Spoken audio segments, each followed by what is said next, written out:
Hi అండి, అందరికీ నాకు వండటం వచ్చండి ఛానల్కి స్వాగతం. ఈ వీడియోలో టొమాటో మసాలా కర్రీ ఎలా ప్రిపేర్ చేసుకోవాలో చూపిపోతున్నానండి. ఈ కర్రీ బిర్యానీలోకి కాంబినేషన్గా అయినా లేదా వైట్ రైస్తో పాటు చపాతి, రోటీ ఎందులోకైనా చాలా టేస్టీగా ఉంటుంది. పెద్దగా కూరగాయలతో పని లేదు, టొమాటో మరియు ఆనియన్ ఉంటే చాలు టేస్టీగా కర్రీ రెడీ అయిపోతుంది. దీనికోసం ప్యాన్లోకి ఒక 2 టేబుల్ స్పూన్ల పల్లీలను తీసుకోండి. ఈ పల్లీల్ని మనము పైన పొట్టు లైట్గా రంగు మారడం స్టార్ట్ అవుతుంది కదా, అంతవరకు వేగనివ్వాలి.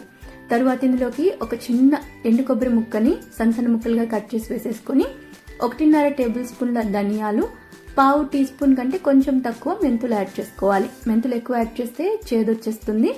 ఇప్పుడు వీటిని ధనియాలు వేగిన తర్వాత కాస్త కమ్మటి స్మెల్ వస్తూ ఉంటాయి కదా, అంతవరకు ఫ్రై అవనివ్వాలి.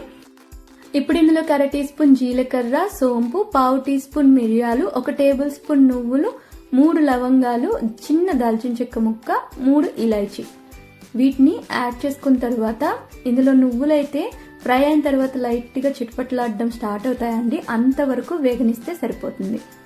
ఇలా వీటిని ఫ్రై చేసుకున్న తర్వాత ఇందులోకి మనం 1 టేబుల్ స్పూన్ అంతా కసూరి మేతిని యాడ్ చేసుకోవాలి.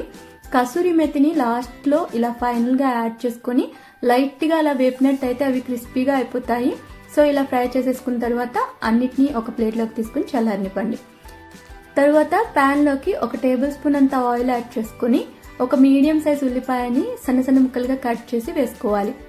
ఇప్పుడు ఈ ఉల్లిపాయలు అయితే చక్కగా వేగిపోయి లైట్గా ఇప్పుడు నేను చూపిస్తున్న విధంగా కలర్ చేంజ్ అయిపోవాలి. ఇలా ఫ్రై అయిన వాటిని కూడా ఒక ప్లేట్లోకి షిఫ్ట్ చేసుకుందాం. ఇప్పుడు ముందుగా ఫ్రై చేసి పెట్టుకున్న మసాలాకు కావాల్సిన పప్పులు అన్నీ ఉన్నాయి కదా, వాటిని ఈ విధంగా గ్రైండ్ చేసుకున్న తర్వాత ఆనియన్ మనం ఫ్రై చేసుకున్నాం కదా, దాన్ని యాడ్ చేయాలి. అలాగే కొంచెం వాటర్ యాడ్ చేసుకుంటూ చక్కగా బాగా స్మూత్ పేస్ట్ లాగా గ్రైండ్ చేసేసుకోవాలండి. ఇక్కడ మనం ఈ గ్రైండ్ చేసుకున్న పేస్ట్ అనేది స్మూత్గా లేకపోతే కర్రీ కన్సిస్టెన్సీ మనకు స్మూత్గా ఉండదు. సో వీలైనంత స్మూత్గా గ్రైండ్ చేసుకోండి. ఇప్పుడు ప్యాన్లోకి 4 టేబుల్ స్పూన్ల ఆయిల్ యాడ్ చేసుకోవాలి. ఆయిల్ కాస్త వేడైన తర్వాత ఒక 1/2 టేబుల్ స్పూన్ అంతా ఆవాలు, 1/4 టేబుల్ స్పూన్ అంతా జీలకర్రను యాడ్ చేసుకోవాలి. ఇప్పుడు ఇవైతే చక్కగా చిటపట్లాడి వేగిపోవాలి. వేగిన తర్వాత ఇందులోకి ఒక మీడియం సైజ్ ఉల్లిపాయను చిన్న ముక్కలుగా కట్ చేసి యాడ్ చేసుకోవాలి. అలాగే 1 టేబుల్ స్పూన్ అంతా ఫ్రెష్గా దంచిన అల్లం వెల్లుల్లి పేస్ట్, 2 పచ్చిమిర్చి చీలికలు. ఇప్పుడు వీటినైతే మనము ఉల్లిపాయలు మరియు అల్లం వెల్లుల్లి పేస్ట్లోని పచ్చివాసన పోయేంత వరకు ఫ్రై చేసుకోవాలి. ఇలా ఫ్రై చేసుకునే టైంలోనే రుచికి సరిపడా ఉప్పుని యాడ్ చేసేసుకోవాలి. ఇలా యాడ్ చేసి కలుపుకుంటూ పచ్చివాసన పోయి ఈ విధంగా లైట్గా రంగు మారడం స్టార్ట్ అవుతాయి కదా, ఇంతవరకు మనం ఉల్లిపాయల్ని ఫ్రై అవనిస్తే సరిపోతుంది. ఇప్పుడు ఇందులోకి మనం ముందుగా గ్రైండ్ చేసి పెట్టుకున్న మసాలా పేస్ట్ని యాడ్ చేసుకోవాలి. టోటల్ కర్రీ కన్సిస్టెన్సీ కానీ టేస్ట్ మొత్తం కూడా మనకి మసాలా పేస్ట్ వల్లే వస్తుందండి.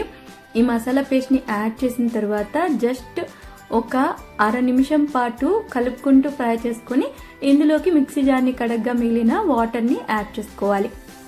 ఈ వాటర్ని యాడ్ చేసుకున్న తర్వాత మీకు కన్సిస్టెన్సీ అడ్జస్ట్ చేసుకోవడానికి మరి కాస్త వాటర్ని యాడ్ చేసుకొని ఒక 1/2 టీ స్పూన్ అంతా పసుపు వేసేసి కలిపి ఇందులో మనం ముందుగా యాడ్ చేసిన ఆయిల్ ఉంటుంది కదా, అది ఈ విధంగా పైకి తేలాలి. ఇలా వచ్చేంత వరకు దీన్ని మనం ఉడికించుకోవాలి. ఇలా ఉడికించుకున్నట్లయితే పచ్చివాసన కూడా దాదాపు వెళ్ళిపోతుందండి. ఇప్పుడు దీని ఒకసారి కలిపేసి ఇందులోకి ఒక చిన్న నిమ్మపండు సైజ్ అంత చింతపండు రసాన్ని నేను ముందుగానే రెడీ చేసి పెట్టుకున్నాను, దాన్ని యాడ్ చేస్తున్నాను. అలాగే ఒక 2 టేబుల్ స్పూన్ల కారం పొడి. ఈ కారం పొడి క్వాంటిటీ అనేది మీ టేస్ట్కి సరిపడా మీరు అడ్జస్ట్ చేసుకోండి. అలాగే కర్రీ కన్సిస్టెన్సీ కూడా కాస్త వాటర్ యాడ్ చేసి అడ్జస్ట్ చేసుకోవాలి. నేను మీడియం సైజ్ టీ గ్లాస్ అంతా వాటర్ని మళ్ళీ యాడ్ చేశానండి. ఇలా యాడ్ చేసి మొత్తం అంతా కలిపిన తర్వాత ఇందులోకి మనం మెయిన్ ఇంగ్రీడియంట్ అయిన టొమాటోని యాడ్ చేసుకోవాలి. టొమాటోని కట్ చేయని అవసరం లేదు, జస్ట్ పైన ఉన్న ఈ పార్ట్ అనేది మనం కట్ చేసేసి ఒక ఫోర్క్ తీసుకొని లోపలంతా కూడా ఈ విధంగా హోల్స్ చేసుకోవాలి. ఈ విధంగా చేయడం వల్ల మన కర్రీ అనేది టొమాటోల లోపలికి బాగా అబ్జర్వ్ అవుతుంది. అలాగే టొమాటోలు కూడా చక్కగా ఉడికిపోతాయి. ఇలాగే నేను అన్నిటిని ప్రిపేర్ చేసుకున్నానండి. వాటన్నిటిని వేసేసాను. అలాగే ఒక రెమ్మ కరివేపాకు, కాస్త కొత్తిమీర తరుగు వీటిని యాడ్ చేసిన తర్వాత లైట్గా ఒకసారి కలిపేసేయండి. వీలైనంత వరకు టొమాటోలు పైభాగం అనేది లోపల వైపు ఉండేటట్టు పెట్టేసి మూత పెట్టి ఒక 5 నుంచి 10 నిమిషాల వరకు మధ్య మధ్యలో ఓపెన్ చేసి కలుపుకుంటూ ఉడికించుకోండి. కర్రీ కలర్ కూడా చేంజ్ అయిపోయింది చూసారు కదా, అదే విధంగా ఆయిల్ బయటపడింది. ఈ విధంగా ఉడికించుకున్న తర్వాత స్టవ్ ని ఆఫ్ చేసేసి పైన కొంచెం కొత్తిమీర యాడ్ చేసేసుకుంటే ఎంతో టేస్టీ అయిన మన టొమాటో మసాలా కర్రీ అయితే రెడీ అయిపోయింది. ఈ కర్రీ బిర్యానీస్ తో పాటు నార్మల్ వైట్ రైస్ లో కూడా చాలా బాగుంటుందండి.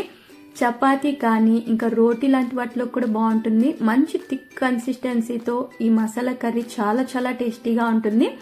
టొమాటోలు కూడా చక్కగా కర్రీ అంతా కూడా అబ్జర్వ్ చేసుకుని సాఫ్ట్ గా ఉడికిపోయి ఉంటాయండి.